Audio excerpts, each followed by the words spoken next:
વૈશાખ મહિનાને બળતે બપોરે ખોખરાના ડુંગરમાં બફાયેલો ઘોડેસવાર એક વાડીએ આવીને ઉતરી પડ્યો. પોતે અને ઘોડો બે પરસેવે નાહી રહ્યા હતા. હાંફતા ઘોડાને વાડીના વડલાના થડે બાંધીને અસવારે હથિયાર ઉતાર્યા. ધોરિયાને કાંઠે બેસીને પોતે હાથ પગ ધોવા લાગ્યો. ગામનું નામ ભૂંભલી છે અને વાડીના ધણીનું નામ છે સોંડો માળી. સોંડો માળી કોસ હાંકતો હતો. કંગાળ બે બળદો કોસ ખેંચતા હતા.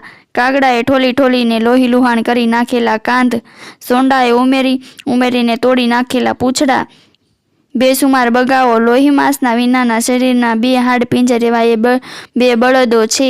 101 કાણાવાળો એ કોષ છે. મંડાણ ઉપર પહોંચે ત્યારે અંદર માત્ર એક ખોબો પાણી રહે અને ચિત્રે હા લે સોંડો. અસવારે બધું નિહાળી રહ્યો. હાથમાં પાણી છાંટીને પોતે તડકો ગાળવા ધોરિયાની કૂણી લીલી ધ્રો પર દેહ ઢાળીને બેઠો. કોસ હાંકતા હાંકતા સોંડાએ વાત ઉચ્ચારી, ક્યાં રહો છો? રેવી તો ભાવનગર. ત્યારે તો રાજના નોકર હશો? હા, છીએ તો રાજના નોકર. સપાઈ લાગો છો? સપાઈ. હા, સપાઈ છીએ. એલા તમે નમકલાલ કે નમક હરામ? કેમ ભાઈ, નમકલાલ ને નમક હરામ વળી કોને કહેવાય? નમકલાલ હો તો ઠાકોરને કહો નહીં. શું કે આખો દી સાંસલા ને કાળિયાર જ માર્યા કરો છો કે વસ્તીના સામું કોગદી જોશો? અને રાણીઓના ઓરડામાં ઘર્યો છે તે નીકળતો જ નથી. ખેડૂના ઘરમાં ખાવા ધાન નો રેવા દીધું. એ તો રાજા છે કે કસાય? વસ્તી તો કેમ જાણે એના ગોલાપા કરવા જ અવતરી હોય. સોંડો તો કોસ હાંકતો જાય ને રાજાને બેસુમાર ગાળો દેતો જાય. અસવારનું મોં મલકતું જોઈને સોંડાની જીભમાં 7 ગણો વેગ આવવા લાગ્યો. એણે ન કહેવાના વેણ કહી નાખ્યા. અસવારને કકડીને ભૂખ લાગેલી. સોંડાની શબ્દ પ્રસાદીથી તો એની ભૂખ ઉલટી વધી ગઈ. સોંડાએ એને પૂછ્યું, ભાઈ ભૂખ લાગી છે, કંઈ ખાવાનું આપીશ? શું આપે કાળજા અમારા? તમે બધાએ ભેળા થઈને ખેડૂના ઘરમાં ધાન ક્યાં રહેવા દીધું છે? બોળો ખાવો છે? બોળો? બોળો શું બાપ, ગોતર બોળોય નથી દીઠો ને? એમ બોલીને સોંડાએ વડલાની ડાળે એક નવી દોણી ટીંગાડી હતી તે ઉતારી. છાસની અંદર ઘઉંનું ભરડેલું ધાન નાખીને ખેડૂ લોકો રાંધે અને પછી એમાં મીઠું નાખીને ખાય, એનું નામ બોળો. સોંડો પોતાને માટે સવારે બોળો લઈ આવેલો. લાવીને એણે ઊંચે વડલાની ડાળે ટીંગાડેલો. એક તો દોણી નવી હતી, ઉપરાંત એ વડલાની ઘટાને છાંયડે શીળી હવામાં ઘણી વાર સુધી રહી એટલે બોળો અતિશય શીતળ બની ગયેલો. પાંદડાનો એક દડિયો બનાવીને સોંડાએ એમાં બોળો ભરી પરોણાને આપ્યો. સૂતાધાર અને તાપમાં તપેલો એ શિકારી ક્ષત્રિયને ખાટી અને શીતળ વસ્તુ એવી તો મીઠી લાગી કે પલવારમાં એક દડિયો ખલાસ કરીને એને કહ્યું, વધારે છે? સોંડો મીઠું હસીને કહ્યું, કેમ મારે ખાવા નહીં રહેવા દેવાનું? એમ કહીને એણે બીજો દડિયો ભરી લીધો. મહેમાનને એવો તો લજ્જત આવી કે હર્ષ ભેદ સોંડાને આખી દોણી ખાલી કરી બધો બોળો મહેમાનને ખવડાવી દીધો.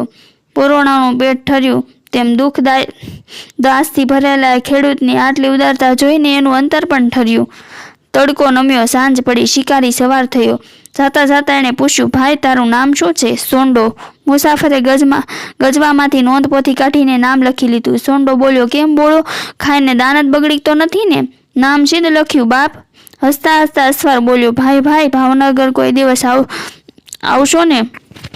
હા, ભાવનગર આવી એટલે તારા જેવા સિપાઈ ઠોસે ચડાવી અને વેઠે જ ઉપાડી જાય. તે તો વળી બોળો ખાધો ને નામે લખ્યું એટલે ઓળખીતાને બે ઠોસો વધુ લગાવાય ખરું ને? ભગવાન અમને કોઈ દી ભાવનગર ન બતાવે.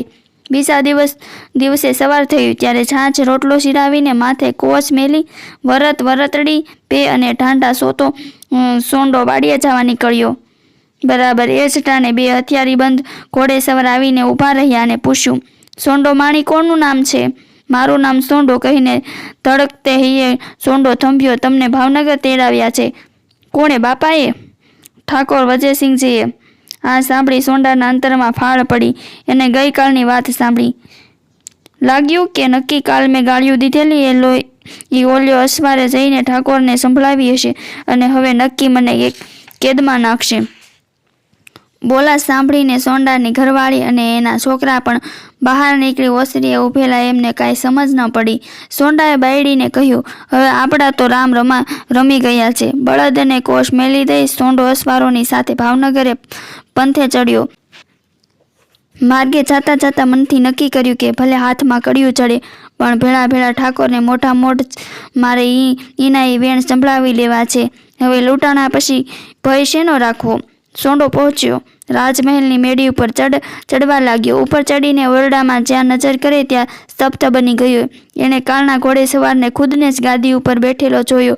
આટલો ઠાકોર પોતે. સોંડો ભયભીત બની ગયો. ઠાકોર વજયસિંહજીએ એને પોતાની પાસે બેસાડ્યો અને પંપાડીને પૂછ્યું, પણ સોંડા તું બીવે છે શા માટે? બાપ, કાલ તમને બહુ ગાળો દેવાઈ ગઈ એટલા માટે. એમાં શું ખોટું થયું ભાઈ? તમે તો અમારા છોરું કહેવાય. તમારે દુઃખ હોય તો દુઃખ રોવાનો હક છે. બચ્ચાની ગાળો તો માવતરને ઉલટી મીઠી લાગે. સોંડો શાંત પડ્યો. ઠાકોરે કચેરીમાં બેઠેલા અમીરોને અને અમલદારોને આગલા દિવસની વાત સંભળાવી. ઓહો જેસાભાઈ, પરમાનંદ શું કહ્યું? આ ભોળિયા ખેડૂતના વગર ઓળખે આદરમાન, એ મીઠો બોળો અને એથી મીઠી એની ચાચુકલી ગાળો. એવી મજા અને આ મોલાતીઓની મીઠાઈઓમાં નથી પડી.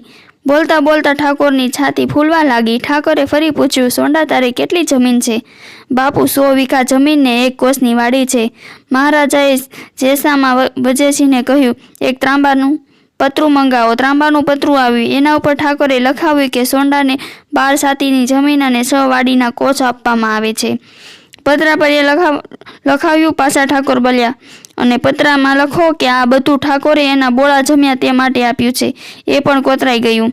પછી દરબાર બોલ્યા, પણ એ બિચારો આટલી જમીન ખેડવાના બળદ લેવા ક્યાં જશે? આપો 12 બળદ આપ્યા. વળી દરબારે કહ્યું, બિચારો વાવણી કરવા દાણા લેવા ક્યાં જશે? આપો 20 કળશી બાજરો આપ્યો. બિચારાના છોકરા છાશ લેવા ક્યાં જશે? આપો 4 ભેંસો અપાય. રૂપિયા 1000 આપ્યા. માથે મદ્રાસી શેલું બંધાવીને સોંડાને ભૂંબલી પહોંચાડી દીધો. સોંડાના પરિવાર પાસે અત્યારે એ લેખો મોજૂદ છે. એના પોત્રો આબાદ સ્થિતિમાં છે. બીજો ચાવો પ્રસંગ જાણીએ આપણે. એક દિવસ વજયસિંહજી શિકારે નીકળ્યા. ઓળખાય નહીં તેવો શિકાર લેબાસ પહેરેલો સમઢિયાળા ગામના એક ખેતરમાં મોલ ઊભા હતા અને એ ઊભા મોલમાં પોતે ટૂંકો રસ્તો લેવા માટે ઘોડો ચલાવ્યો. ખેતરમાં કણબીની ડોસી ઊભેલી. પોતાના મોલ ચગદાતા જોઈને ડોસીએ ઘોડે સવારને 2-4 ગાળો દીધી. મારા રોયા ભાળતો નથી? પીટિયા, ઊભા ખેતરમાં ઘોડો હાંકશે તો આ લાસતો નથી? શરમ નથી આવતી તને? મહારાજાએ ખોટો ગુસ્સો કરીને કહ્યું, ડોસી ગાળો કેમ કાઢસ? ઓળખશો? અમે રાજાના નોકર છીએ. જેલમાં ખોસી દઈશું, જેલમાં. હવે જા રોયા. તારા જેવા સપરપાડા તો કેક આવ્યા ને કેક ગયા. બાપુ, વજયસિંહના રાજમાં કોનું દેન છે કે કેદમાં પૂરે? ઠાકોર ચાલ્યા ગયા અને મનમાં વિચાર કર્યો કે વાહ, મારી પ્રજા કેવી નીડર છે. મારા પર એને કેવો વિશ્વાસ. એને વધુ નીડર બનતા શીખવું તો જ મારું જીવ્યું પ્રમાણ.